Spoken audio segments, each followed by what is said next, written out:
जैसा कि आप भी जिक्र कर रहे हैं, चाहे वो संसद के अंदर हो या फिर बाहर हो, उनके कोट्स और उनके जो शेर व शायरी थी वो हमेशा सुर्खियों में रहती थी। 1991 की बात करें, जब एक आर्थिक मंदी से, बड़ी आर्थिक मंदी से देश गुजर रहा था, तब उन्होंने मनोरंजन कहा था कि India is now wide awake, we shall prevail, we shall overcome. तो एक तरह से भारत इस वक्त जिस रफ्तार से आर्थिक दिशा में बढ़ रहा है, उसकी नींव डॉक्टर मनमोहन सिंह ने वित्त मंत्री होते हुए रखी थी।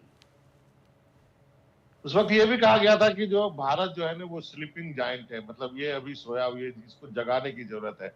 और उसी को जगाने के लिए पीवी नरसिम्हा राव ने डॉक्टर मनमोहन सिंह को चुना था। और वो जो उतने सालों का उनका तजुर्बा था अलग अलग मंत्रालय में काम करने का, जैसे मैंने आपको बताया कि वो सबसे पहले जो है कॉमर्स मिनिस्ट्री में रहे। ललित नारायण मिश्रा, आप सोचिए, ललित नारायण मिश्रा को हम याद करते हैं कि वो रेल मंत्री थे इंदिरा गांधी के कैबिनेट में, और उसके बाद एक बम ब्लास्ट में उनकी हत्या कर दी गई थी। सबसे सनसनीखेज मामला था। लेकिन जब ललित नारायण मिश्रा कॉमर्स मिनिस्ट्री में थे, तब उन्होंने उनको एडवाइजर के रूप में नियुक्त किया था। उसके रंजन, बाद लगातार 1972। लोग श्रद्धांजलि दे रहे हैं। प्रधानमंत्री नरेंद्र मोदी ने ट्वीट कर डॉक्टर मनमोहन सिंह को श्रद्धांजलि दी है। उन्होंने कहा है कि देश सबसे प्रतिष्ठित नेताओं में से एक डॉक्टर मनमोहन सिंह के निधन पर शोक मना रहा है। ये ट्वीट है पीएम मोदी का। साधारण परिवार से उठकर एक प्रतिष्ठित अर्थशास्त्री बने। उन्होंने वित्त मंत्री समेत कई सरकारी पदों पर कार्य किया। वर्षों तक हमारी आर्थिक नीति पर एक मजबूत छाप छोड़ी। संसद में उनका हस्तक्षेप भी व्यावहारिक था। पीएम के रूप में लोगों के जीवन को बेहतर बनाने के लिए व्यापक प्रयास किए। तो ये ट्वीट प्रधानमंत्री मोदी का है। आप श्रद्धांजलि दे रहे हैं डॉक्टर मनमोहन सिंह को, पूर्व प्रधानमंत्री। पल्लव, आप इस वक्त एम्स पर मौजूद हैं। एम्स में अभी सभी कांग्रेस के नेता जो इस वक्त दिल्ली में है पहुंच चुके हैं। अभी क्या बताया जा रहा है आप लोगों को? देखिए सिकता, जो अब तक जानकारी है, अब तक मुताबिक ये जेपी नड्डा और जो कांग्रेस की सांसद हैं प्रियंका गांधी वाड्रा, वो पहुंची हैं। लेकिन जो जानकारी मिली उसके मुताबिक कई कांग्रेस के जो बड़े नेता हैं, चाहे पक्ष के हों विपक्ष के हों, वो थोड़ी देर में जो है एम्स उनके पहुंचेंगे। लेकिन उसको लेकर तमाम जो सुरक्षा के इंतजाम है वो यहाँ पे कड़े कर दिए गए हैं। लगातार जो है यहाँ पे सिक्योरिटी का जो डिप्लॉयमेंट है वो जो है बढ़ा दिया गया है। और लगातार ये सूचना है कि कई बड़े जो नेता हैं जो है वो यहाँ पहुंचेंगे। लेकिन फिलहाल जो तमाम नेता हो, पक्ष के विपक्ष के, उन्होंने लगातार जो है डॉक्टर सिंह को श्रद्धांजलि देने का उनका जो सिलसिला है लगातार जारी हो। चाहे प्रधानमंत्री मोदी हो, बिहार के मुख्यमंत्री नीतीश कुमार हो या सिद्धारमैया हो, तमाम जो बड़े नेता हैं फिलहाल उनको श्रद्धांजलि देने पल्लव, आपको मैं रोकूंगी। मणिशंकर अय्यर इस वक्त हमारे साथ फोन लाइन पर जुड़ रहे हैं। मणिशंकर जी, ये दुखद खबर कांग्रेस के लिए, देश के लिए, एक बड़े नेता को देश ने गंवा दिया है। एक बड़ी लेगेसी छोड़कर डॉक्टर मनमोहन सिंह चले गए हैं। जी, जमाना तो ये याद रखेगा कि आर्थिक सुधार के मूल कारण डॉक्टर मनमोहन सिंह साहब थे। लेकिन मेरे लिए उनका खास जो लेगेसी है वो ये है कि भारत और पाकिस्तान के बीच में जो रिश्ते हैं उसके सुधार के लिए जो ठोस कदम उन्होंने उठाया मुशर्रफ साहब के साथ, वो मैं नहीं भूल सकता। और मैं समझता हूँ कि यदि उसी पथ पर हम आगे बढ़े तो जो घृणा हम दोनों के दोस्त देश के बीच में है वो मिट सकता है और कश्मीर का हल भी निकल सकता है। धन्यवाद। जय हिंद।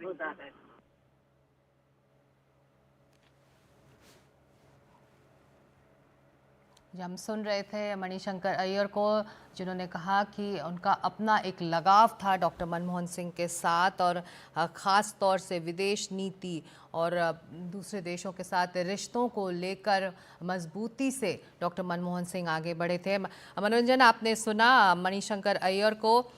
एक लेगेसी में जो कहें तो फॉरेन पॉलिसी भी अहम रही है। न्यूक्लियर डील को लेकर तमाम बातें होती रहीं, उस पर भी वो आगे बढ़े। मनोरंजन।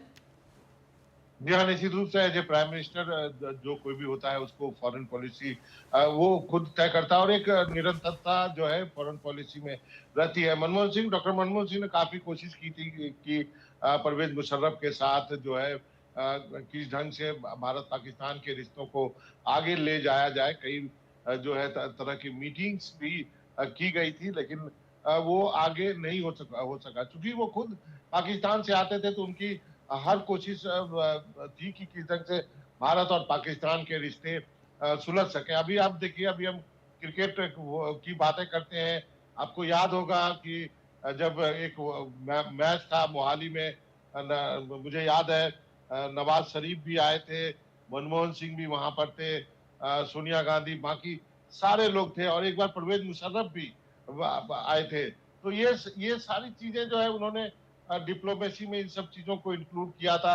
उसी वक्त जो है वो खेल के जरिए भी रिश्ते हो रहे थे। भारत पाकिस्तान का मैच जो है मोहाली में हुआ था, वो भी दिन हमने देखा है। अब तो चैंपियन ट्रॉफी शायद अब ये तय हो गया है कि दुबई में भारत पाकिस्तान के मैच होंगे।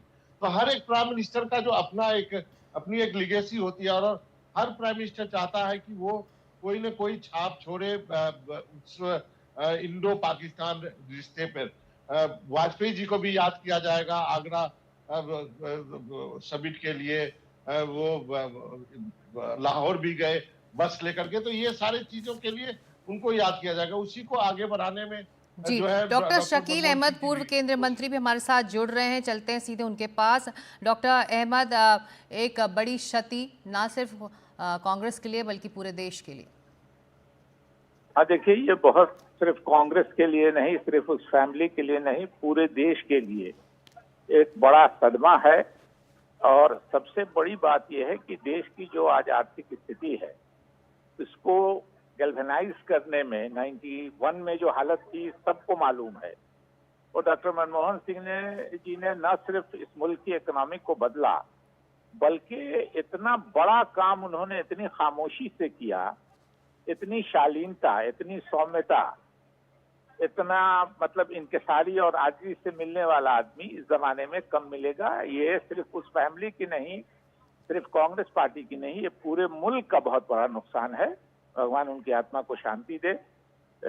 सारा देश मर्माहत है उनके। इस पर मुझको सौभाग्य प्राप्त हुआ, मैं उनके मंत्रिमंडल का सदस्य था, मगर जो शालीनता उनमें थी वो बहुत कम लोगों में, राजनेताओं में खास के नजर आती है।